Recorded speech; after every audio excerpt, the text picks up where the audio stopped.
കളങ്കാവൽ പോലൊരു സിനിമ എന്നെ വെച്ച് ചെയ്യാൻ ആരും തയ്യാറാകില്ല എന്നറിയാം. അപ്പോ എനിക്കിഷ്ടപ്പെട്ടതും മറ്റുള്ളവർക്ക് ചെയ്യാൻ അല്ലെങ്കിൽ നിർമ്മിക്കാൻ സാധിക്കാത്തതുമായ സിനിമകൾ ചെയ്യാൻ വേണ്ടിയിട്ടാണ് ഈ മമ്മൂട്ടി കമ്പനി നിർമ്മിച്ചത് എന്നാണ് ആര് പറയണത്, മമ്മൂക്ക പറയുന്നത്. അതായത് കളങ്കാവൽ പോലൊരു സിനിമ, അതായത് കളങ്കാവൽ നമ്മൾ കണ്ടതല്ലോ, അതുപോലത്തെ ഒരു സിനിമ മമ്മൂക്കാനെ വെച്ചിട്ട് ചെയ്യാൻ വേണ്ടിയിട്ട് ആരും തയ്യാറാവില്ല എന്ന് എന്തറിയാ, മമ്മൂക്കാക്ക് അറിയാം. മമ്മൂക്കാക്ക് ഇഷ്ടപ്പെട്ടതും മറ്റുള്ളവർക്ക് ചെയ്യാൻ സാധിക്കാത്തതുമായ സിനിമകൾ ചെയ്യാൻ വേണ്ടിയിട്ടാണ് മമ്മൂട്ടി കമ്പനി മമ്മൂക്ക നിർമ്മിച്ചിട്ടുള്ളതാണ് മമ്മൂക്ക പറഞ്ഞത്. സംഭവം വളരെ ശരിയായ കാര്യമാണ്. കാരണം കളങ്കാവൽ പോലത്തെ ഒരു സിനിമ, ആ സിനിമ എന്ന് പറഞ്ഞു കഴിഞ്ഞാൽ ഒരു പരീക്ഷണം നടത്താൻ വേണ്ടി ആരും എന്ത് ചെയ്യില്ല, കോടികൾ മുടക്കില്ല.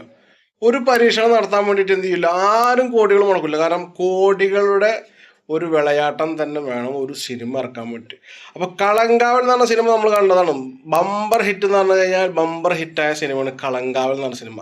അതായത് 6 കൊണ്ട് 100 എന്ന ഒരു സമവാക്യം രചിച്ച ആദ്യ മലയാള സിനിമയാണ് കളങ്കാവൽ എന്ന് പറഞ്ഞ സിനിമ. എങ്ങനെയാണ് 6 കൊണ്ട് 100 എന്ന സമവാക്യം ആദ്യമായി ചരിത്രം തീർത്ത സിനിമയാണ് കളങ്കാവൽ എന്ന് പറഞ്ഞ സിനിമ. അപ്പൊ ആ കളങ്കാവൽ എന്ന് പറഞ്ഞ സിനിമ അതിൻ്റെ ഇടയ്ക്ക് പല്ലൊക്കെ ചിലക്കിട്ട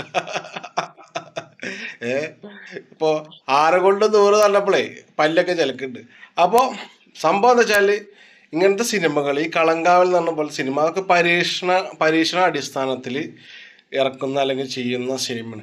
അപ്പൊ അങ്ങനത്തെ സിനിമകൾ ചെയ്യാനൊന്നും ചെയ്യില്ല, അത്രയും വലിയ ഫണ്ട് മുടക്കാൻ ആരും തയ്യാറാവില്ല.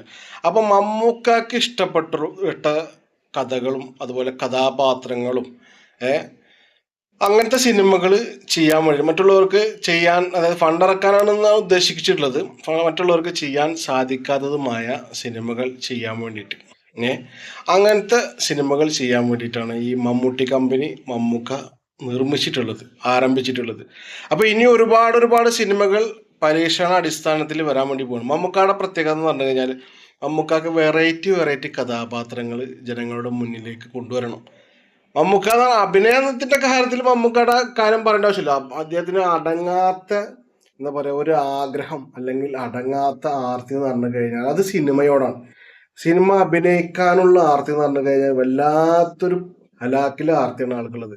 കാശിനോടൊരു മനുഷ്യനക്ക് എന്തില്ല, ആ മനുഷ്യനക്ക് ആർത്തിയില്ല. ആ മനുഷ്യനക്ക് അഭിനയത്തിനോടുള്ള ആർത്തി, പുതിയ കഥാപാത്രങ്ങൾ ചെയ്യാൻ, ജനങ്ങളെങ്ങനെ വിസ്മയിപ്പിക്കാൻ, അമ്പരപ്പിക്കാൻ, അല്ലെങ്കിൽ ആ അഭിനയത്തിന്റെ മാജിക്കിലൂടെ അന്തം വിട്ട് കുന്തം പോയ ലെവലിൽ ജനങ്ങൾ ഇങ്ങനെ നോക്കാൻ, ആ ലെവലിലേക്കാണ് മമ്മൂക്ക ആഗ്രഹിക്കുന്നത്. അത് വെറൈറ്റി കഥാപാത്രങ്ങൾ കൊണ്ടുവരിക. അപ്പോൾ ആ വെറൈറ്റി കഥാപാത്രങ്ങൾ അഭിനയിക്കാനുള്ള അടങ്ങാത്ത അത്യാഗ്രഹമാണ് മമ്മൂക്കക്കുള്ളത്. അപ്പൊ അതിനൊക്കെ വേണ്ടിയിട്ടാണ് ഈ മമ്മൂട്ടി കമ്പനി എന്ന സിനിമ മമ്മൂട്ടി കമ്പനി നിർമ്മിച്ചത്. അപ്പോൾ ഓരോ സിനിമകൾ ചെയ്യാൻ വേണ്ടിയിട്ട് എന്ന് പറഞ്ഞു കഴിഞ്ഞാൽ കോടികളെല്ലാം മുടക്കുന്നത്, 1-2 കോടിയല്ല, കോടിക്കണക്കിന് ഉറുപ്പിക മുടക്കിയിട്ടാണ് ഓരോ സിനിമകളും നമ്മുടെ മുന്നിലേക്ക് ഒരു 2.5 മണിക്കൂർ 3 മണിക്കൂർ നല്ല എന്റർടൈൻമെന്റ് ആയിട്ട് ഇരിക്കാൻ വേണ്ടി നമുക്ക് എന്റർടൈൻ ചെയ്യാൻ വേണ്ടിയിട്ട് വരുന്നത്. അപ്പൊ ആ ഒരു സിനിമകൾ അങ്ങനത്തെ ഇറക്കാൻ പറ്റാത്ത രീതിയിലുള്ള സിനിമകളൊക്കെ ഇറക്കാൻ വേണ്ടിയിട്ടാണ് മമ്മൂട്ടി കമ്പനി നിർമ്മിച്ചിട്ടുള്ളതാണ് നമുക്ക് പറയുന്നത്. അത് വളരെ സത്യമായ കാര്യമാണ്. വേറൊരു നടനും അല്ലെങ്കിൽ വേറൊരാളും ചെയ്യാത്ത ഒരു കാര്യമാണ് മമ്മൂക്ക ചെയ്തു വെച്ചിട്ടുള്ളത്. അതിലൂടെ പുതിയ സംവിധായകന്മാർ കൂടി പിറവിയെടുക്കുന്നു എന്നുള്ളതാണ് ഇതിന്റെ വല്ലാത്തൊരു സംഭവം. പുതിയ സംവിധായകന്മാർക്ക് നമുക്ക് അവസരം കൊടുക്കുന്നത് വേറെ രീതിയിൽ, അത് വേറെ. അതല്ലാണ്ട് ഇങ്ങനത്തെ വെറൈറ്റി കഥാപാത്രങ്ങളുമായിട്ട് ഓരോരുത്തർ വരുമ്പോൾ അത് മമ്മൂക്ക പറയണത് മമ്മൂട്ടി കമ്പനി നിർമ്മിക്കും. അപ്പൊ അങ്ങനെയാണ് കാര്യങ്ങൾ. അപ്പൊ വീണ്ടും കാണുന്നവരെ എല്ലാവർക്കും നന്ദി, നമസ്കാരം. വീഡിയോ ഇഷ്ടപ്പെട്ട് എന്ത് ചെയ്യുക, ലൈക്ക് ചെയ്യുക, ഷെയർ ചെയ്യുക. പിന്നെ നിങ്ങളുടെ എന്തഭിപ്രായമാണെങ്കിലും കമന്റിലൂടെ അറിയിക്കുക. നന്ദി, നമസ്കാരം.